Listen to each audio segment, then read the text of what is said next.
Hello and welcome to a very balmy evening here in Jeddah, Saudi Arabia for a weekend of Formula E action. But there is a special addition to the very busy schedule this weekend. We have a 40-minute rookie-free practice.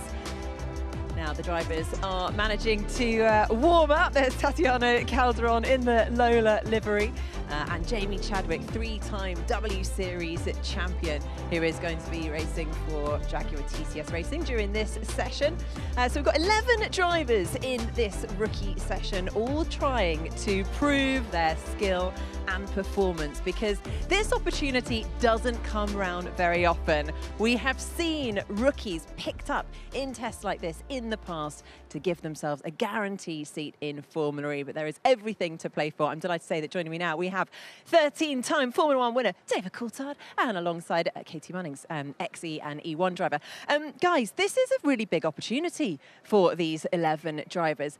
Tests don't come around that often. You don't get the opportunity to get in a Formula E car and show these teams what you're capable of. And we've seen the likes of Taylor Barnard, David Beckman. They've had tests like this before, and then they've been picked for a full-time seat. So there's quite a lot at stake. Yeah, it's a massive moment. I think you can see the nerves of a few people in the paddock this afternoon. And also how different these cars are to drive, being electric. Also the feeling on the brake pedal. Everyone says that that's the most different thing from the regen braking. So it's definitely a lot for them to get their heads around in 40 minutes. But we were just saying, I'm sure they've had some sessions at least on the sim to try and understand how these cars are functioning. The tricky thing is, obviously, they're getting into the cars that then, in a few moments' time after this session, have to go to the full seat and go into pre-practice one. So if they cause just the tiniest amount of damage, they're going to be in serious trouble. So how hard can they push? Well, it would seem like an obvious thing to say to them, don't crash, because this car is going to be used by the race driver later. But, you know, there's an implied trust in this industry. They're here because they've shown talent. They're here because there's an opportunity.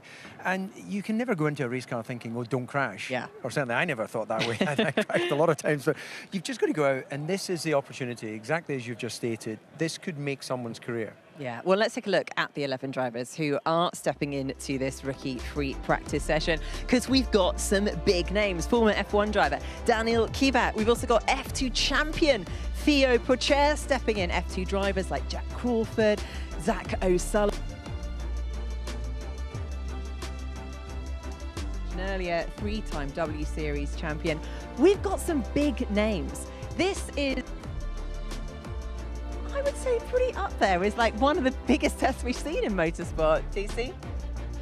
It is the greatest rookie test in the history of rookie tests.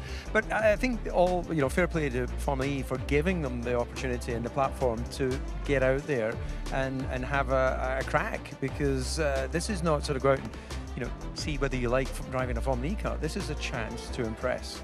Yeah. And also, if you look at once drivers get into Formula E, they don't like to leave. I mean, we've got some of the OGs, 5 of the drivers, including the likes of, you know, Jean-Éric Vergne, Luc Degrassi, Sebastian Buemi. They've been here since season 1. So that's almost, you know, that's nearly 25% of the grid that have been here for over 10 years. So it's difficult to move into this sport. Yeah, I always love hearing the interviews of drivers after they've done their first Formula E race, because they just look like so much is going on in their heads with the energy management, with the strategy, with driving the electric powertrain. It's so different. And I think if you can really master that and become a specialist, that's so valuable for these teams in the paddock. And when you're looking at rookies, new, experienced drivers, what is it that you're looking for, DC? Are you looking for the guy who's going to go quickest in the times? Look, that's the best gauge, isn't it? We've spoken many times about whether somebody shows potential. It's a very overused word by either designers, this new part's got potential, or managers for drivers saying that their rookie driver's got potential. The stopwatch doesn't tell you anything other than who's quick. Yeah. We know there's slight differences in performance of the teams right now, but reading into that, the teams and engineers will be able to see whether they have done a good job or not. Well, we sent out Saunders Carmichael Brown to catch up with some of the drivers, and he managed to get a word with Jamie Chadwick. Jamie Chadwick, it's a pleasure to have you back with us on a Formula E circuit. Rookie free practice ahead for you this weekend. Not your first time driving a Gen 3 Evo, but a very different circuit. What are we thinking? Yeah, looking forward to it. I mean, different session as well, obviously rookie session, but first time the cars go out on track, so I think quite a bit of responsibility from the team side, maybe a little bit more than I've had previously. But yeah, really looking forward to it.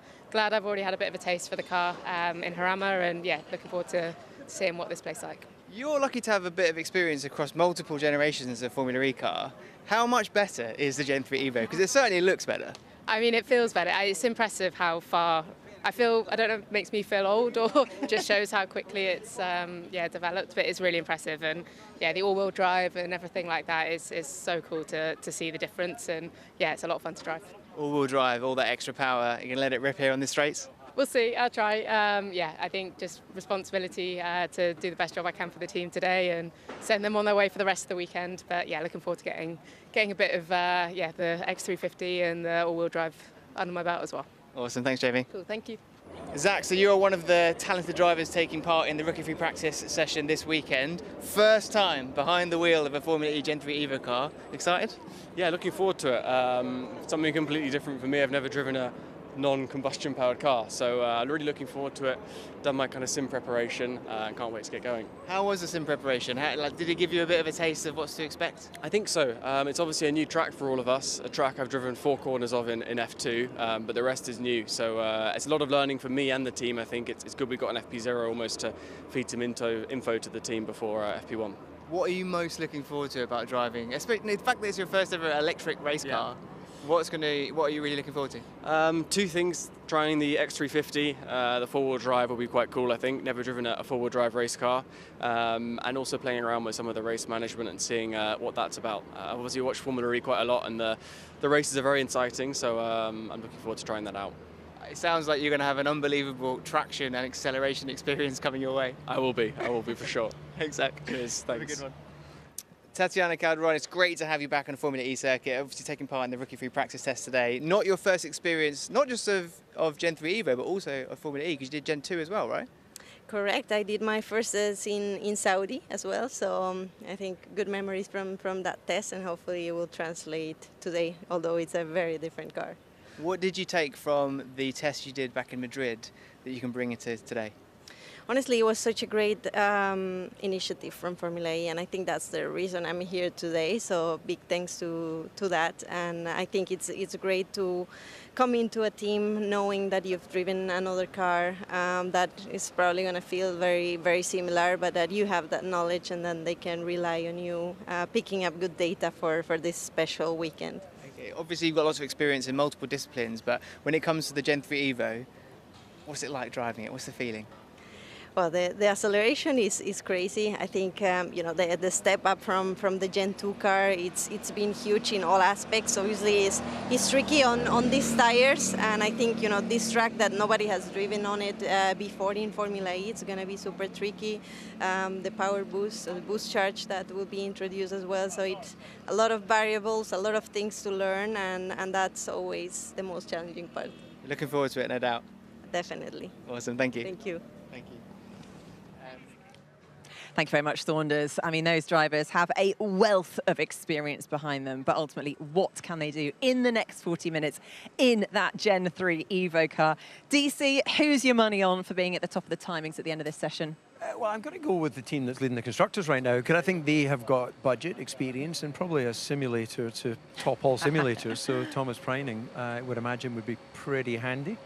Relatively good tactical decision there. Katie, what are you going to go for? I'm rooting for the girls. I think one of the girls, either Tatiana or Jamie. Jamie's had some brilliant results recently in IndyCar as well, so yeah, Jamie. Yeah, absolutely. Well, you can see Taylor Barnard there, who is we call him the rookie of this season. It's the first time he's done a full season for Formula E for McLaren. He filled in for Sam Bird on a couple of races last year, but it is amazing how his career has just accelerated since joining Formula E. But we are just moments away from this rookie free practice session starting. Let's head to our commentators, Tom Brooks and Karun Chandhok. Thank you very much indeed, Nikki. Looking forward to this one then. 40 minutes of rookie free practice getting underway then here. A weekend of first. The first time racing at Jeddah, and of course the first time for Pit Boost this weekend as well. Plenty of information and things to delve into as we get into this session proper.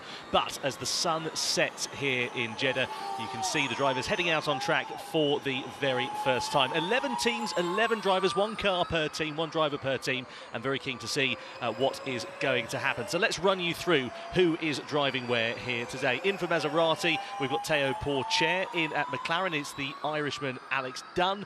Then DS Penske have got Daniel Kvyat, former Formula 1 driver. Thomas Preining in at Tag Heuer Porsche. In at Envision, we've got Zach O'Sullivan. We heard from him a few moments ago. Mahindra have got Kush Maney, as well as Lowly Apps Yamaha with Tatiana Calderon. Nissan have got Gabriele Mini, then Cupra with Mikkel Jensen, Jaguar TCS Racing with Jamie Chadwick, and Andretti are fielding Jack Crawford, the American driver. We can see Jamie Chadwick out on track here, making her way around the circuit for the first time this weekend that we've had Formula E cars out on track. And looking forward to seeing what's going to happen here in this session, and hopefully it will give us a bit of an indication as to where things are going to sit when we get into free practice 1 later on, Corinne.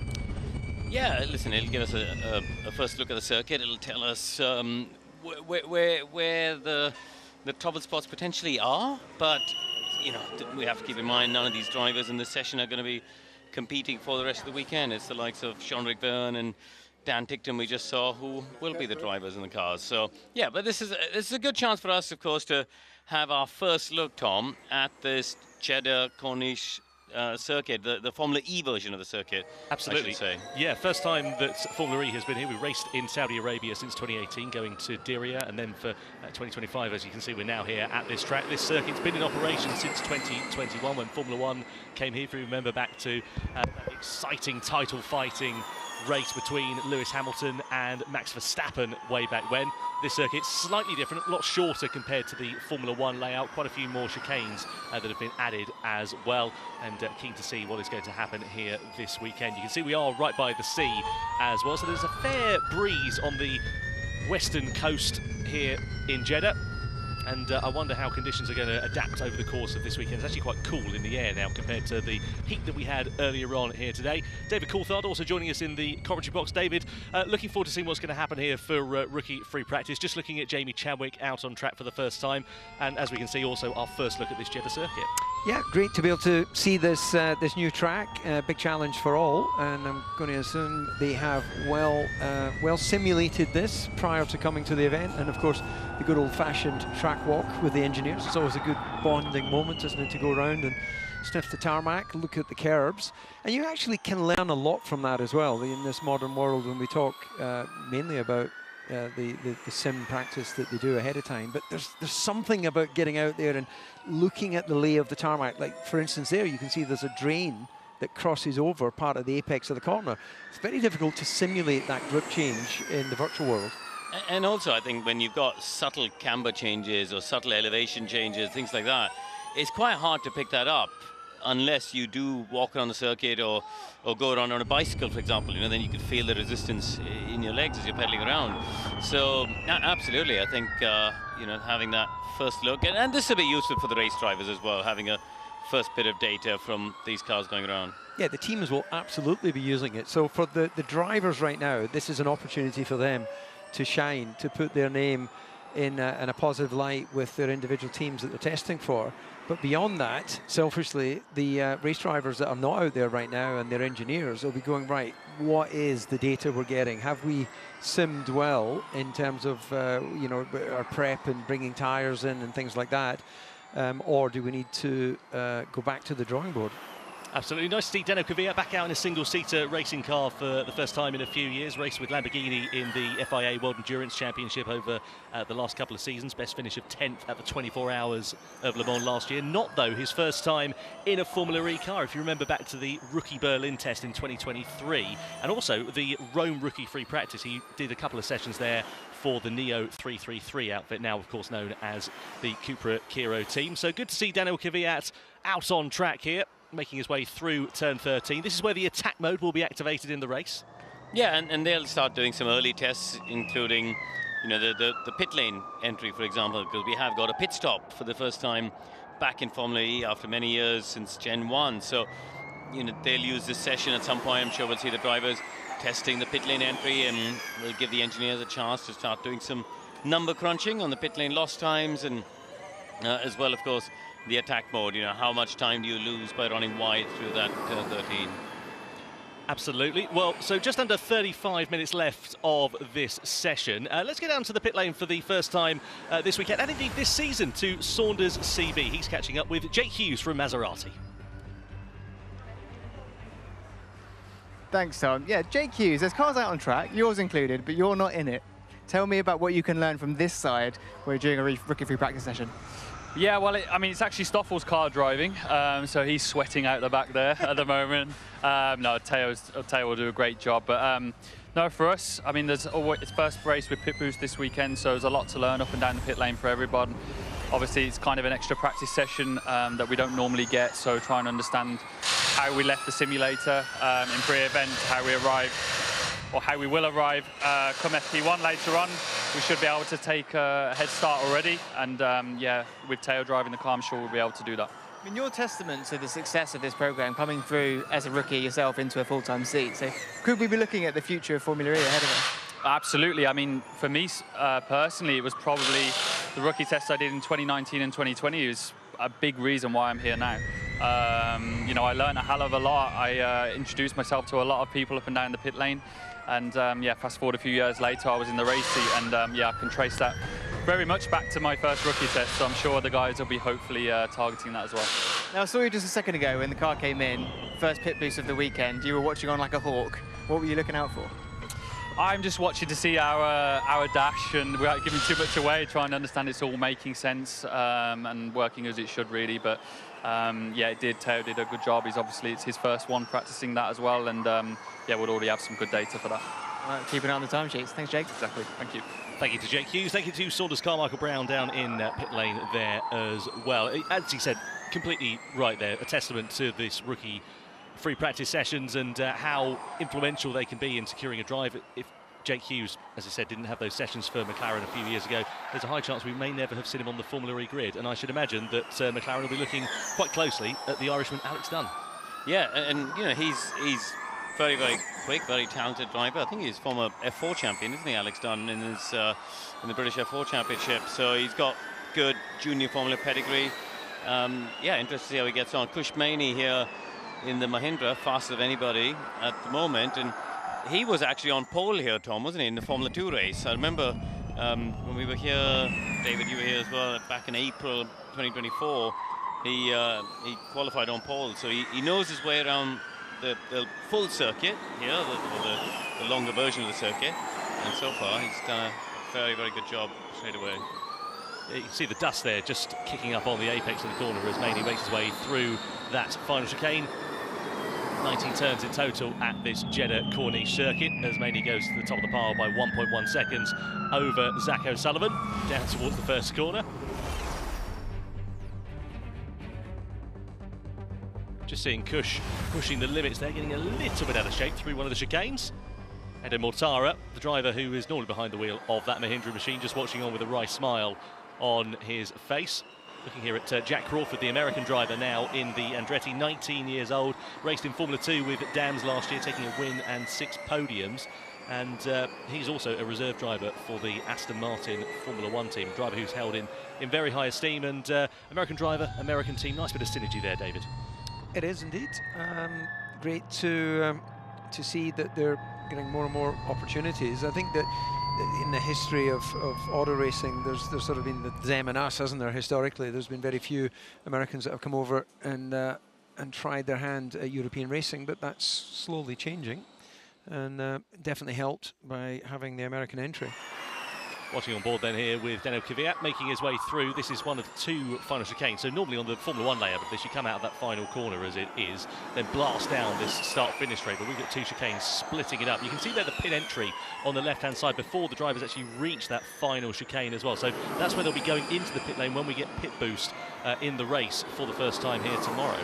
Really gives you an appreciation actually of how closely grouped together those 2 chicanes are, because they're quite open chicanes. You know, there's opportunity there, but you don't really get that much run off the first before going into the second. So maybe with the attack mode, that'll be very difficult because it's so wide to defend against passing into there, which may lead to incident.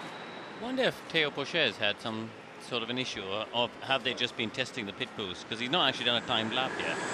Most other drivers have done 5 or 6 laps. So we heard Jake Hughes earlier talking about how they're keeping an eye on it. There is Porcher. Oh no, it's not. That's the Porsche. Sorry, that's Preining. So yeah, we'll keep an eye out to see if he's got some sort of an issue, if that was there. program. Yeah, maybe we'll send Saunders down to have a look. Just under half an hour to go then in this session. So looking at Thomas Preining making his way down into the first series of corners. One of the older drivers, one of the older rookies out in this session at the moment, 26 years old, so he's not exactly past his prime, shall we say. He's still very much a spring chicken. He's a former double DTM champion, but also was a former test and development driver for the Tag Heuer Porsche team back in season 6 in Gen 2. But this, as I understand it, is his first time out in the Gen 3 car, and now indeed in the Gen 3 Evo car. So very different machine to what he drove a handful of years ago. As he makes his way through, this is the chicane that we're nicknaming the bus stop down through this back straight section, through turns 9, 8 and 9, and then 10 and 11. And then on towards the next run into turn 13. It's a straight, but it's not a straight, as you can see, because it curves very long to the left. And I was having a look at it earlier when we saw the drivers going around for a shakedown session, David. It's so wide through there, there's a good possibility you could see drivers possibly going 3-4 wide. I hope so. Yeah, I think that's what we're all hoping for, and based on the season, first couple of races, then we've seen a lot more on-track passes and action generally. And you can just see there, Preining not stealing quite so much of the painted pink area there on the way into the chicane as we've seen some of the others, but they'll naturally find what is the, how much tarmac can I use on that entry phase without leaving yourself exposed in the braking. What do you think the regular teams and drivers, who we saw them watching on in pit lane a few moments ago, what are they going to be learning from this session before they go out for free practice one later tonight? Well, just watching this, they'll be looking at sort of, curb riding, general reaction of the car. They'll help build confidence. Drivers are very, very clever at being able to pick up from the body language of a competitor's cars.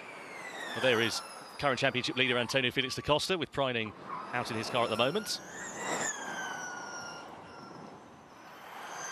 And nicely, Teo Porcher out on track for the first time as well. Had a bit of a year in the wilderness last year after winning the 2023 Formula 2 championship with ART.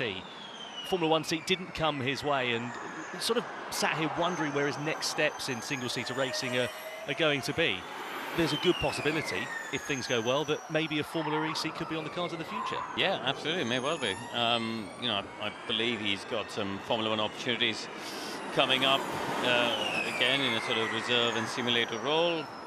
But yeah, I think he was hugely disappointed that the IndyCar program didn't work out for him, and he does see, a potential future career here in Formula E, which is why he's here trying to advertise his services. Not the first time that he's actually been in contention for a Formula E seat. Teo Porcher was in contention for a seat with Nissan for season 9 after testing their Gen 3 car, but eventually that went the way of Sasha Fenestraz. Now, as we can see over at the Maserati team, there is Cyril Blaze, team principal, on the right-hand side of your picture. Let's see what Maserati are going to be able to do here this weekend. Steady start to their 2025 campaign, 8th currently in the team standings with a handful of points. It's quite bunched up at that sort of section of the team's championship at the moment, so there's a good chance with the 2 races, our first double-header of season 11, for that to change here. Just look at the purple lights in the back of that Jaguar driven by Jamie Chadwick. That indicates that she's using the attack mode at the moment, so for anyone new to Formula E, that's a good way to spot if the drivers are using the extra power of 350 kilowatts and also 4-wheel drive, and that should take Chadwick to the top of the times. Indeed it does. So Chadwick then goes to the top of the pile, just under 5 tenths of a second quicker than Kush Maney at the moment. Mikkel Jensen in the Cupra Kiro in 3rd position at the moment as well. You can see the field relatively spread out as it stands for now, but still plenty of time as this session develops. And of course, as we head into night time as well, the circuit conditions, track temperature, air temperature are going to be getting a lot cooler as we head into the evening. You can see a pit boost demonstration here for Zach O'Sullivan in the Envision machine at the moment. So in the race conditions, what drivers will be doing is coming into the pit lane. They'll come to a stop for just over 30 seconds or so. They'll take an extra 10% worth of energy on board and then go back into the race. That's the same for every team and every driver. And we were talking about this earlier on, David. The interesting thing is that drivers, teams, they can't double stack. They have to pit 1 car per team per time. So teams have got to work out who gets priority. Yeah, and I don't think it's entirely clear right now at this stage of the season who is that person in terms of, is it the driver that's ahead on racetrack at that time? Are you going to roll the dice and presume, hope that there's a safety car and therefore you get the advantage of everything stacked up together when you come back out on track. We believe the FIA are going to make sure that somebody doesn't get a big advantage out of that, so they're going to neutralise holding the safety car to allow everyone to take their pit boost. There's so much that remains to be seen. I think the other thing is, even if the order does get affected by one driver having a less optimal strategy than their teammate, what we've seen so far, Tom, is with the new attack mode, track position doesn't really matter. We saw, was it Nick Cassidy in Brazil? He made 7 places up in 1 lap by having attack mode when other people didn't. So actually, unlike in some other categories where giving up 2, 3, 4, 5 places of track position can have a hugely detrimental effect on your end result, here, actually, you've still got plenty of opportunity to make it back up. And there's nothing in the rules that stipulates drivers have to come into the pit lane, do the pit boost, and then they can take their attack modes. They can do that at any point during the race, providing, of course, that they're not, under safety car conditions or indeed conditions where the attack mode isn't allowed. So there is a possibility you could see drivers going and doing attack modes before they come in for those pit stops. So we'll see how it's going to work out. There's a lot of variables and a lot of strategic elements that the teams, both here on the ground in Saudi Arabia and also back at base for the teams as well, they're going to have to be working out at the moment. This is Mikkel Jensen then in the Cupra Kiro. Look forward to seeing what the Danish driver is going to be able to do. Formerly competed with Peugeot in their hypercar class last year. That's finished in 3rd place in Bahrain. His last time driving a single-seater car, though, was back in 2016 in Formula 3 with Nooka Motorsport. So it's been a long time that he's been in a car. So not a lot of expectation on his shoulders, but I'm sure he'll be relishing the opportunity to be back in a single-seater. Yeah, but with low expectation, there's an even bigger opportunity to impress. He's in the car because they obviously feel he's a safe risk on a circuit where you could damage the car if you make a mistake. It is a more open street circuit than many, as we get a nice overhead there of smoking tyres as he leaves his pit box. The drive to survive shot, that, isn't it? Yes, indeed. Thomas Preining making his way out of pit lane there as we look at Tatiana Calderon in the Lola Yamaha Apps machine. Currently the slowest of the drivers out on track, but as we said, still plenty of time for that to be set to change. I imagine there's going to be some nervous drivers on the pit wall and in the garages at the moment. Nick Cassidy's car being driven by Jamie Chadwick, but the last thing you want is a driver to end up biffing it off into the wall. This is an example of what we're going to be expecting for pit boost in the races then. Yeah, did you notice the mechanic of the lollipop going around the side of the steering wheel? I think it's because the car has to go into a certain mode or a certain state of being in a, prepared to take on the 600 kilowatts of charge. So there's actually, it's not actually as instantaneous as you pull up and they plug straight in. The car has to be ready to be charged up, and there we go, hands at the ready, put the plug out. Yeah, they're practicing changing front rings. So this is an interesting point, actually, because in the rules, you can come into the pit lane, do your pit boost, but, for example, if you have a penalty, you have to serve that before you plug the car into charge. Which, by the way, Antonio Felix da Costa and Lucas Figashi didn't know. I was telling them this before the session, and Lucas went, wait, so I can do the penalty during the pit stop? I said, well, yeah, you've got to, I guess, I mean, he's got to drive through, it's a bit different, but yeah. But then also repairs of the car have to be done after the pit stop have been made. So that's what the Jaguar team there were just practicing, putting another front wing on, seeing how quickly they can do it. I suppose the ideal scenario there that you want to have is if you come into the pit lane that you've then suddenly got a safety car so you can catch up to the rest of the pack, because obviously the time that you're going to lose relative to everybody else if you have to make repairs to your car or serve a penalty is going to be significantly greater than those who don't. The body language of the Calderon there in the Lola car just looks very tentative. It's almost like been told keep well away from the barriers, which in a circuit like this means keeping well away from the apex. So taking a fairly cautious approach to building up to speed. Yeah, not the first time that we've seen Tatiana in a Formula E car this season. She was part of the all-women's test in Harama for pre-season testing, driving for Maserati on that occasion. I had a brief word with her before I came up to the commentary box to the start of this session, and she said, just been doing a lot of work on the simulator, getting used to a different car, different powertrain, different team and so on, just trying to integrate myself as best as she possibly can.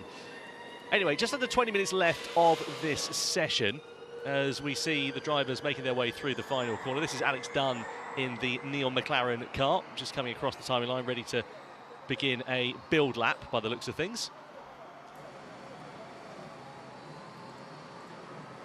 And the steely eyes there of Ian James, team principal for Neon McLaren, down in pit lane as well.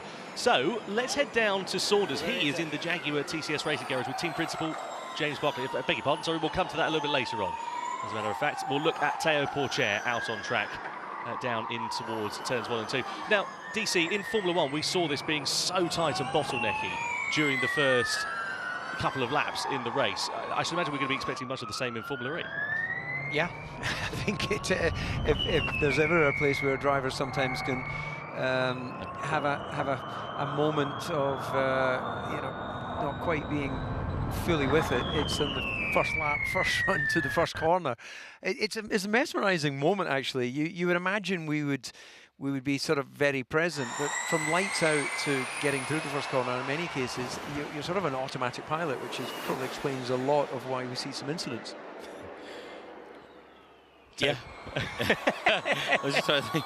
I think so much of it is also because you're having to quickly react to other people on you. You know, you can control your own actions, but you can't control the ducking and diving of the people around you. So we do see a bit of that. Pourchaire on a quick lap at the moment, so he's about 6/10 up in the first 2 sectors on Chadwick's time. The circuit will get cleaned up as well, of course. This is, although I think, Tom, I'm right in saying the track itself is built the entire year round. Correct. You know, these fences and blocks, unlike most street circuits, they're actually present all year round. Well, this is the problem we had in Diriyah. If you remember, last year we went there and the first session was essentially just track cleaning because there was so much dust on the circuit. Here we don't have that, fortunately, so there's a bit of dust, but comparatively they're not spending the first half of the practice session cleaning the circuit. Yeah, exactly. So yeah, we're down to the 118s now, and that's a good chunk from where we started, wasn't it? We were in the 125s at the start of the session, so the track is cleaning up, there's no doubt about it. I think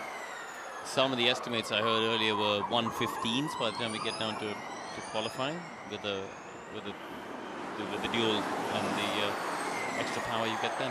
Just looking here at Daniel Kvyat then making his way through these final series of chicanes. He's in a push lap at the moment, so he's in attack mode, the full 350 kilowatts and also 4-wheel drive. And you can see visibly how much more traction he's got compared to 2-wheel drive. No sliding around at all. Put your foot down, plant it towards the bulkhead and see where the car takes you. Just hopping over the curbs here. He's actually in Maximilian Gunter's car, is Kvyat at the moment. One of the beauties about this being a night race as well is we get clear visors, so we get to see the driver's eyes. Have you got a thing for driver's eyes? Not publicly, anyway. Do now. I do, yeah, exactly, you're right. So, Zach O'Sullivan out on track then for Envision, coming across the timeline 3.1 seconds slower than Théo Pourchaire, who's top of the pile, down in the high 1:18s. Making his way through those first series of corners, and you can see nighttime turning into, or dust turning into nighttime rather, at the moment. It's a long hairpin bend, and you see quite a late apex through that corner, the wall awaiting the drivers on the outside, then through into this next series of turns before we head towards the bus stop chicane. I think what's quite nice about the nature of that hairpin is it lends itself to a wider entry, which then lends itself for someone thinking, I'll have a dive down the inside. Yeah, absolutely. Looking forward to seeing what that will happen. This bus stop chicane actually does remind me of the old Spa bus stop chicane as the drivers make their way through, especially that second part of it, launching on to this curved straight down into turn 13. As I said, this is where attack mode will be activated, and O'Sullivan going into that attack mode and that 4-wheel drive grip as well. And then through into the penultimate chicane here for O'Sullivan. And we saw a few drivers actually a couple of minutes ago curb hopping a little bit over the inside, just going through on this curb here on the right hand side. It sort of unsettles the car a little bit. You can see the balance just not looking particularly brilliant for some of the drivers, but seemingly for Zach O'Sullivan, no such worries at all as he now begins his first full power attack mode lap. So he's off to go racing in Japan this year, isn't he, Zach O'Sullivan? I think in the Super Formula Championship. He's come off the back of a season in F2 where, unfortunately, I think he had some funding issues, budget issues, and he didn't finish the season with ART. So he's yeah, I think again another driver who could see a future single-seater career here in Formula E. Yeah, we keen to see what Zach O'Sullivan is going to be able to do over the course of this session. One of two Britons out on track, also Jamie Chadwick, who's the test driver for Jaguar TCS Racing, also previously tested for Neo as well. She raced in the Indy Next Series with Andretti last year, taking a win at Road Atlanta. And speaking of Jaguar TCS Racing, let's head down to Saunders CB, who is now catching up with team principal James Barkley. Thanks, Tom. Yeah, James, we've got Jamie with you for the weekend. Loads of experience there, multiple disciplines, and clearly it's paying off. She's currently second in the timings. Yeah, listen, Jamie's a real professional.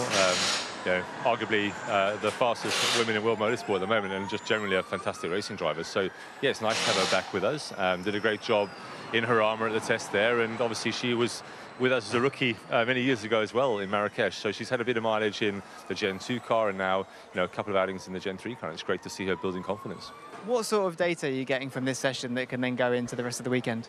Yeah, well, this is an important session. It's our first time with literally wheels on track here, so a chance to correlate what we've seen in our simulator to the real world here. And yeah, that gives us a good baseline understanding of where we on the money with our simulations, where we off, and it starts to give us a bit of a direction in terms of the approach with the car that we thought was right, and see if that's correct.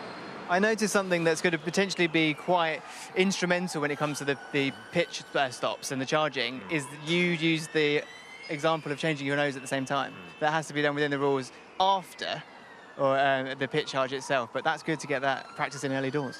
Yeah, you have to kind of go through as many scenarios now, because they will come our way over the course of a season, right? So exactly, what is the correct procedure? We also like to sometimes just test the group. So we'll surprise the mechanic group late in the preparation. Yeah, they think it's going to be a stop, and we'll say, actually, assume you got front wing damage now, and you kind of throw those challenges. It's about perfect preparation to prevent a poor performance, and that's what these sessions are about. This is our driving range if we're playing golf, or our tennis court if we're practicing. So we've got to get as much practice in as we can. I saw you talking to Jeff before. We give him the feedback about pit charge so far, pit boost. Yeah, honestly, he's coming down to see how the stops working, how Jamie's getting on. Obviously, really a big supporter of promoting female talent, of course, as well. So yeah, keen to see how Jamie's getting on after the test in her armour. So yeah, nice to see Jeff down here, and yeah, bring him behind the scenes, so to speak. Thanks, James. Thanks, guys. Thanks, James. Thank you to Saunders as well. One of two female drivers out on track is Jamie Chadwick, the other being this lady, Tatiana Calderon, for Lola Yamaha. Apt as she makes her way through, personal best in that second sector. She comes across the timeline. She's in an attack mode lap at the moment and does indeed improve in position and time. Goes up to 8th fastest with just under 12 minutes left of this session. Just looking here inside the Neon McLaren garage at the moment. This is Alex Dunn, the Irish driver, racing for, or testing for that team, I should say, in this session. Competed in F3 last year with MP Motorsport, finished 14th in the championship with a couple of podiums, but now racing in F2 for the first time this season, making his way up that junior single-seater ladder. And you never know what may happen. McLaren very good at promoting internally within their driver development program. Look at the likes of Jake Hughes, came through from doing rookie tests in Formula E, ended up on the grid, and actually got a pole position here in his rookie season back in 2023 as well. So opportunity knocks here for Alex Dunn. And likewise Kushmani as well in the Mahindra. He's really hustling, isn't he? He's not hanging about. He's you can see just the body language of the car. As David was saying earlier, so Tatiana giving the walls a wide berth and just not really attacking the curbs as much.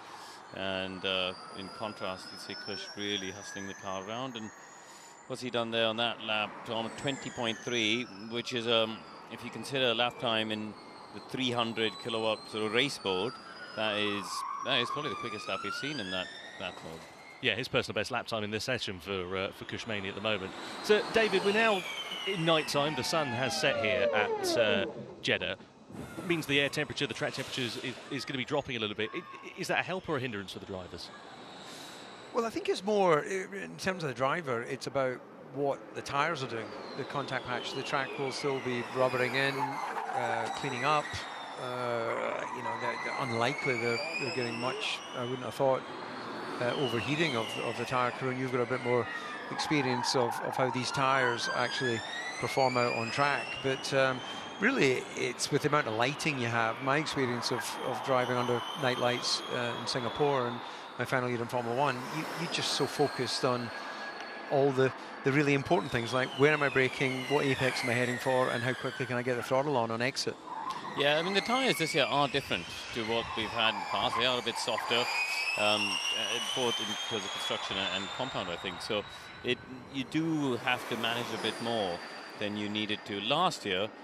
But the track layout we've got here hasn't got these long, sweeping, fast corners in Formula E terms like we had in Mexico, where in the race we did see, you know, the front left tyre particularly struggling there. I don't think that's going to be an issue here. There's more sort of inline braking and short, sharper corners. Yeah, it's a very Formula E style circuit, if I may use the term. You know, a lot of stop-starty sort of stuff, especially with these chicanes in this final sector. As you say, in Mexico, a bit of an anomaly with the faster sweeping corners. And also, if you look back to 12 months ago when we were last in Saudi Arabia at Diriyah, that first sector in particular, it was a bit of a bobsled run through there with a fast sweeping series of corners. Here at Jeddah, a little bit different in terms of the circuit characteristics.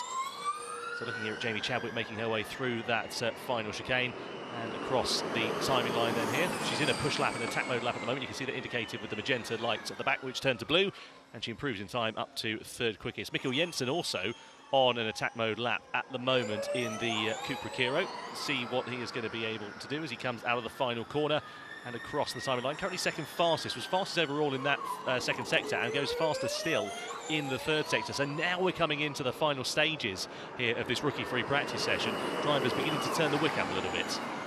Yeah, lap time's dropping as they take more risk, get more experience.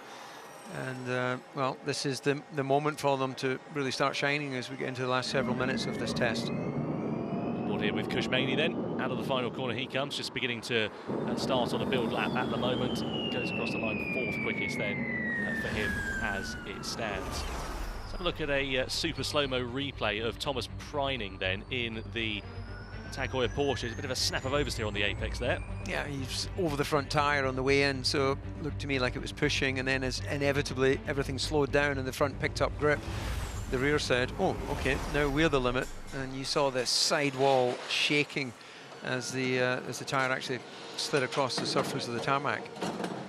Just saw Antonio Felix Acosta there with his headphones on the garage. I assume listening to conversations on the team radio rather than Taylor Swift, but you never know. Is that your choice? I know it's Acosta's choice. Okay. Yeah, I never listened to music whilst in the car. I often had a song in my head, but what about you, Corinne? I can't ever say that I did, no. I always wondered if you ended up with commentary piped in, you know, just to find out what was going on in the other end of the races. The criticism I would have received constantly would have been too much for me. So looking here at Preining then coming through this series of chicanes then and down in towards the last one. So I think he's just gone into the attack mode, hasn't he? Yeah. So this next lap will be interesting to see. He's sixth fastest at the moment on a 20.18, and so we'll see with those purple lights flashing. We'll get to see what this next lap does. We saw him miss the apex and had that snap of oversteer on the last lap. This time around, gets the curb, but still a little bit untidy over that curb. Pretty neat though on the exit as he gets the four-wheel drive traction up towards the hairpin of turn 4, then dropping slightly downhill into this flowing sequence through 5 and 6, and he's fastest of anybody in the first sector, Tom. Yeah, looking pretty handy here is Thomas Preining then making his way down through this series of sweepers before this chicane awaits through into the first part of the bus stop, then the second, and then on the long run down in towards turn 13 where that attack mode will be activated, blasting past the red seat on the right hand side for the driver. You see a splatter of water actually on the camera lens there, such as the wind, which has actually been quite windy here today. Out of turn 13, this is the final corner normally on the Formula 1 circuit. Preining fastest overall in that first sector. Personal best dropped a bit of time in the second sector, but still plenty of time for him to try and gain it back as he heads through into the final couple of corners. Yeah, a good 8 tenths down in that middle sector. No obvious signs of a mistake, but No. maybe just being still a little bit conservative, good enough to move him up to P3. Yeah, not a bad lap time there for Preining. I think he'll be pretty pleased with that. Just looking here at Mikkel Jensen, currently fastest of the lot, a 1:18.225. So he's in the box at the moment. Not quite sure what's going on because the team aren't doing a pit boost practice as it stands at the moment, so maybe just a few conversations going on between driver and engineer, working out what their plan is for the final 4 minutes of this session. Yeah, he's just sort of parked there, isn't he? Sat there waiting for a mate. Alex Dunn, meanwhile, out on track at the moment. The graphics you can see on your screen, by the way, will be pretty pivotal when we get into the race tomorrow, because we're going to be splitting the screens a bit more and having driver trackers, because we'll have different groups of drivers coming in at different points. I wonder if they're just using the time to do some calculations in terms of pit time loss and things like that, without doing the physical job of actually charging the car. They're just spending a bit of time seeing how that might work out for him. He's one of the men at the moment, Oliver Rowland, just on the left-hand side of your picture, with Gabriele Mini out in his car at the moment. And, well, Ollie, of course, the winner of the Mexico City E-Prix a month ago, an emphatic victory after a late race safety car brought an opportunity for victory into the hands of Nissan, and Rowland took full advantage of it, passing some 4 cars in the space of nearly as many corners, and going on to take a very well-deserved victory, and the first non-Porsche or Jaguar-powered victory in a very long time. So just watching them out on track, I'm not sort of seeing where the sort of danger corner is. If they're running on their own, it looks like they've got the right amount of balance between, you know, entry speed and not running the walls on the exit. I think that will change when they get in racing and they're running side by side. But otherwise, it looks a pretty well-balanced race circuit. Yeah, Kushmaini is on a attack mode lap at the moment, and gone fastest in the first sector, Tom, by nearly 7/10. So watching Tatiana Calderon come up to the line, that moves her up 1 position into 9th, but let's see how Maini's lap unfolds. Yeah, it's probably the closest to get to the wall there as we joined him on board, and a little rush of adrenaline for the driver when you never look at the wall, do you? You sort of sense it's there. You sense the limit and the width of the car. You see a bit of instability as he hops over the curb there, just trying to get the car in the right direction, give it the right balance as he flicks it then through to the right-hander. You see Fred Bertrand on the right-hand side of your picture, team principal for the Mahindra team. And again, Kush pushing on here at the moment, currently 7th fastest. Where does it put him as he comes across the timing line then? It puts him to the top of the pile by a second over Mikkel Jensen, so that's a nice handy lap time there for the Indian driver. He'll be pretty pleased with that, as will the Mahindra team. That's a very good lap, that, isn't it? 17.1 compared to... yeah, I think even Bueni seems impressed with that. Yeah, no, he's been very solid throughout this entire session. It looks there's been a strategy of how he's built up his run program, and every time when he's been given the opportunity to run the full power, he's delivered a time. Yeah, he's quite experienced now, Coach. He's heading into his 3rd season of Formula 2. He's going to be with Dams this year. He's done quite a bit of testing with the Alpine Formula 1 team as well in recent times. Raced previously, of course, in a variety of junior formula. So he's got quite a bit of experience. Although this is, I think, only his 2nd run. He did the Berlin rookie test. He did, yeah. He did that last year. This is only his 2nd run at the Formula E car on a race weekend. Yeah, let's have a look here at Mikkel Jensen. Then across the timing line for Jensen, personal best for him in these last couple of sectors, and he goes up to 2nd quickest with just over a minute to go in this session. And nice to see Mikkel doing quite well. Bit of an odd choice, if I may say so, from the Cupra Kiro team. He's a contracted driver for Peugeot in the FIA World Endurance Championship, and there was a few questions being asked as to why the team gone down that route, Porsche powertrain and so on. Is there a bit of a conflict of interest? But either way, Mikkel seeming to adapt to it quite well. First time, as we said, in a single-seater car for a good portion of time. So this is Daniel Kvyat on what will be his final time lap. So they've left it late, and he's gone deep. Wide and deep there at turn 4. So he got away with it. He did get away with it. What do you reckon? Lose a 10th, maybe a wee bit more? Yeah, I think a little bit more, because it was quite wide, wasn't it? Away from the line. It's quite dusty offline, I imagine, at this early part of the weekend. You can see just how much more grip he's got, though, especially always deeping again, isn't he, into those chicanes. But that's the problem when you're in the attack mode, the 350 kilowatts of power. It's a bit counterintuitive because you actually have to brake earlier. You're carrying more speed into the corners. Yeah, you arrive at the corner faster. That's what happens. Because of the 4-wheel drive, you accelerate out of the previous corner quicker, and you got more power. So your speed at the end of the straight is faster than on the normal race mode, and therefore you have to brake earlier, because guess what? The car, chassis, aerodynamics, tyres are all still the same.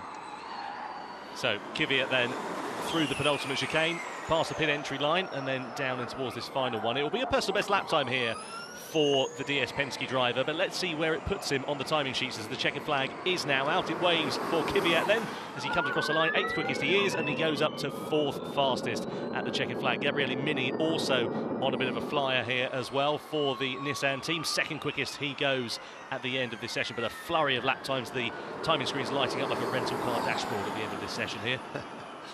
I don't know how you drive your rental cars, but it sounds quite aggressively. Is that not enough of a clue? So Kushmani then fastest of the lot, but there's still a few lap times left to come in. What about Tatiana Calderon and Alex Dunn then? Dunn, I think, might have got slightly impeded there on his final flying lap by Calderon, because you saw that Calderon was not in an attack mode lap. There were no magenta lights at the back of the car, whereas Dunn was, and they may have just met in the wrong place at the wrong time on the circuit. And ultimately it means that Dunn does not improve, and he goes 11th quickest at the end of that rookie free practice session then.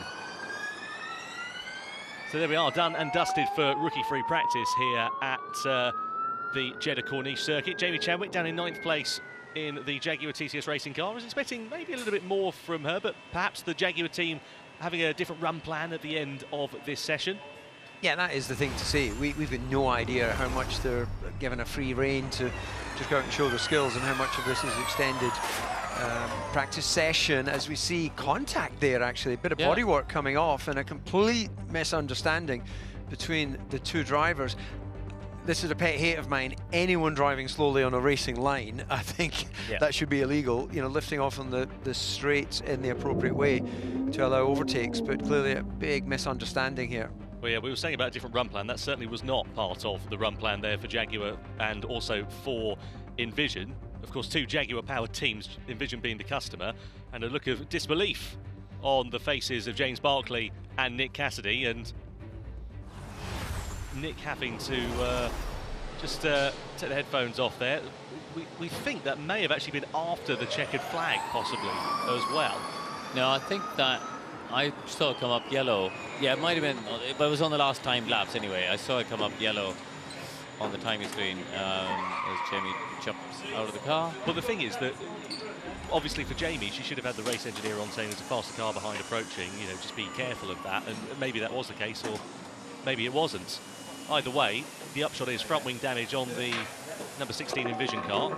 Yeah, and I fully agree with DC. If you're going slowly on the racing line, you know, that if you're going slowly, get off the racing line, absolutely. But equally for Zach O'Sullivan, you know, in the game of risk versus reward on a rookie session, I'm not sure that was worth the risk to do a bit of damage, really. Well, I'm sure it'll all come out in the wash, and I'm sure we'll be hearing a bit of debrief from these drivers at the end of this session, but not the way that Jamie Chadwick would have wanted to end rookie free practice here in Jeddah. 9th position it is for her at the end of this one.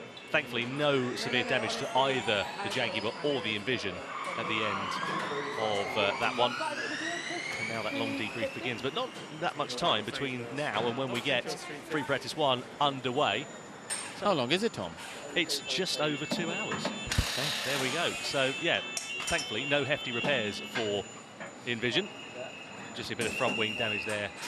Sure, a cursory look over the suspension will be necessary for the team as well. Let's have another look at it from Zach O'Sullivan's point of view. So you can see he's on a fast lap at the moment, goes for the move on the inside, and I suppose you could argue it's quite late to have been making that move, looking at it from that angle for Zach as well.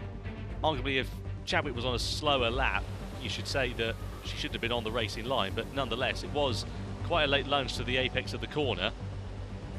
And Robin Freintz there sharing either a message or his heart rate with teammate Sebastian Buemi at the end of the session.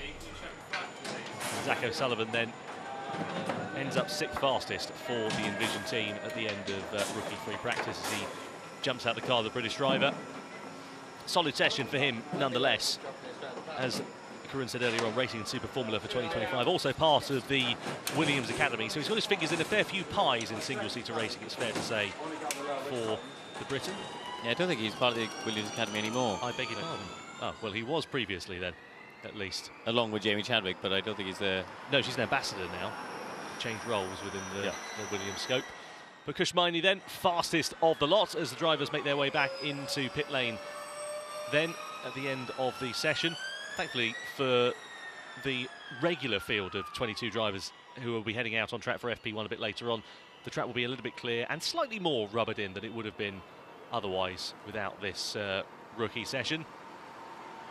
And Miney making his way back into the pit lane. You can see Mikkel Jensen there also being pushed back into the garage as well. Quite impressed actually with the Danish driver for Cupra Kiro. As I said, a bit of a left field choice for that team given his ties with the Peugeot outfit in the World Endurance Championship, but proving to pay dividends, and that he's a very handy driver despite not having driven a single-seater car in some 9 years. So Miney makes his way back into the box then for the Mahindra team. And let's get confirmation of those results, shall we? So rookie free practice under the floodlights here in Jeddah then concludes with Kush Maini, the fastest of the lot. The Indian driver for Mahindra ahead of Gabriele Mini in Nissan, and then Mikkel Jensen in the Cupra Kiro. Then it's Teo Porcher in fourth place ahead of Daniel Kvyat, Zach O'Sullivan, Thomas Preining, Jack Crawford, Jamie Chadwick, with some dramas at the end of that session being involved in the incident with Zach O'Sullivan. And then Tatiana Calderon in completing the top 10. Just one driver, of course, outside of that top 10 being Alex Dunn for the Neon McLaren team. He was slightly balked at the end of his final flying lap by Tatiana Calderon, so he ends up 11th fastest. So then Kush Maini ends up fastest of the lot by 0.3 of a second. Let's head down to Nico Muller at the end of this session for the Andretti team. He's catching up with Saunders. Now it's come towards the end of this free practice session. You are all familiar with free practice sessions, not just one, but two. Tell me about that journey, because here you are as a full-time driver. Clearly it works. It does, it does. For me it was the rookie test, the full test day in Marrakesh that I got to do twice back in the day. And it's a great opportunity, you know, for the young talent to, you know, showcase what they can do and get a taste of Formula E, because it is very different, you know, to what these guys have experienced in the past, and to showcase versatility, you know, that they can adapt to the different challenges Formula E comes up with. So yeah, always exciting to watch those guys go for it out there. I saw you there in the back of the garage with the headphones on. What's Jack's thinking from the car? What's he been saying? What's he been reporting back? I mean, obviously with him we tried to already, you know, get some information also for our running later on in the week, because he knows the car. He's driven, you know, the Gen 3 and rookie test in Berlin, so you know there was some experience already there that gives you confidence that his feeling in the car, you know, will give us important information for the rest of the weekend. So we're already trying to sniff, you know, our limitations and hopefully get to work on those before we even hop in the car. So his feedback is very, very valuable. Thanks, Nico. Thank you. Cheers. So a great 40-minute session there for the rookies to really sink their teeth into the new Gen 3 Evo car. But it was Kush Maini who has come out on top, put in a solid performance there. In fact, all of those drivers did, the 11 drivers. But what can the teams really take from it? 40 minutes, it's not really much, is it? Yeah, but that's 40 minutes of real life experience of the racetrack. So they can take so much more out of that than hours and hours of prep before coming here. You've got to be there, you know, feeling the tarmac, the wind. We're right beside the sea. You know, all of these things has an effect, the dust on the track. So this is vitally important for the actual race drivers going forward. Yeah, I mean, how critical? So obviously, normally after every session, the driver will go into a team debrief and relay everything that they have learned. I'm guessing the official Formula E drivers are now going to be trying to prize as much information as possible out of the rookies. Yeah, I think always you want as much information, especially with the new circuit. A lot of the drivers won't have driven here before. We saw the track walk happening earlier. We saw a lot of the rookies walking the track with the other drivers as well. So I think they're going to have discussed how they would attack it in the Formula E car, obviously driving with that style. And that will be really interesting to get the feedback, look at the videos, go through the data. And also for the engineers, because a lot of the teams have been testing out the pit boost here. That's very new to the team. So it's been another chance for the mechanics and everyone to get that procedure right, because you don't want to be picking up penalties in the first race from that. And obviously, normally, FP1 is the first sort of full official session of the weekend. But we've had this additional session. Will it have made a difference to the track, for example? They've done a little bit of cleaning. I know, you know, we're near to the beach. There's a little bit of dust and sand on the track, not necessarily a huge amount. Will that impact FP1? I think it just accelerates the point at which they get to what is the natural pace of this racetrack. It's the first time they're on the circuit, they've got the simulation. I think Karun had mentioned in commentary it was simulated to be around a 1:15. What did they do there? Was it 16, 17? Sorry, I don't recall exactly, but they're starting to nudge towards what the sims were saying. So of course it helps.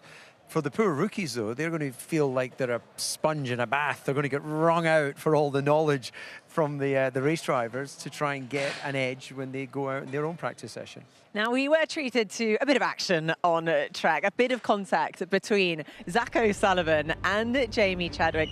Let's just take a look at this moment. Yeah, look, this is a classic misunderstanding. Jamie clearly didn't know that there was a faster car coming on track at that point. If she did, there is no way. She was an experienced racer. She would never have turned in there. And yeah, look, she's going to say to the team, to the engineer, why didn't you tell me a faster car was coming? And of course, Zach's going to be going, what was she thinking turning in? I was on a hot lap. Yeah, I mean, luckily, I think the car is going to be back in the garage. It's going to be relatively easy to make it race fit. Yeah, you can see the faces, though, of the current drivers. It's so hard, I think, for them to watch their babies go out on track and put their trust into people they don't know. So, but as you say, it looks like it was minor damage, and I'm sure they'll all be fine for free practice. Although we say this now, if anything goes wrong with those cars over the course of the weekend, you know who's going to be blamed, don't you? Well, let's hear now from Sordens, who is with the team principal at Envision, Sylvain Philippe. Thanks, Nikki. Yeah, Sylvain, I can see you assessing the potential damage. What are we talking? Quick fix? The team is assessing. I'm not really assessing. I'm checking to see how worried people are. Yeah, no, it's a bit unfortunate. Yeah, I think from what I saw briefly, I think Jamie was on energy save or was slow on the right-hand side. And Zach was on the push lap, so a bit of misunderstanding between them. I don't know if Jamie was told that there was a fast car coming or not. I don't know. So yeah, a bit annoying, miscommunication. Obviously nothing malicious, but yeah, hopefully nothing too serious on the powertrain, some cosmetic, hopefully. But yeah. A great opportunity for Zach, because you told me earlier that this is not only the first time driving a Formula E car, it's the first time driving an electric race car. So what was the feedback? I know he's gone straight into meetings now, but what was he saying? Yeah, he's been great on the radio, really calm, really cool, giving a lot of feedback on what's happening. So yeah, I mean, for them it's completely different, right? But after so many days on the sim and so on, they get a good idea, and you can see all of them are actually pretty quick. They're pretty on the pace pretty quick, so it's quite impressive. But yeah, we do a mix of energy save and push and so on, so it's a lot for them to get their head around in 40 minutes. But yeah, no, overall I think it's very productive. Thanks, Sylvain. Thanks. Thanks very much, Saunders. Now, I'm delighted to say that joining us now, we have the Maserati team principal. Cyril, just talk us through how much you learned from that session. And also, congratulations, because Theo Bricher did really well. Yeah, our session went really well, and obviously it's a new venue for Formula E, so there's a lot to learn, you know. It's a new circuit, it's new for everybody. We did a lot of preparation on the simulator, but obviously any extra data, any extra feedback that we can get from the drivers to put us in the right direction, on the right foot for the weekend, it's welcome. And Theo is done a great job, and he did exactly what we expected from him. Very professional, great feedback. Obviously, go fast, but not too fast, because we don't want to take any risk. That's the message I had to give him, you know, because we got a free practice in 2.5 hours. So obviously, but no, he's been doing great.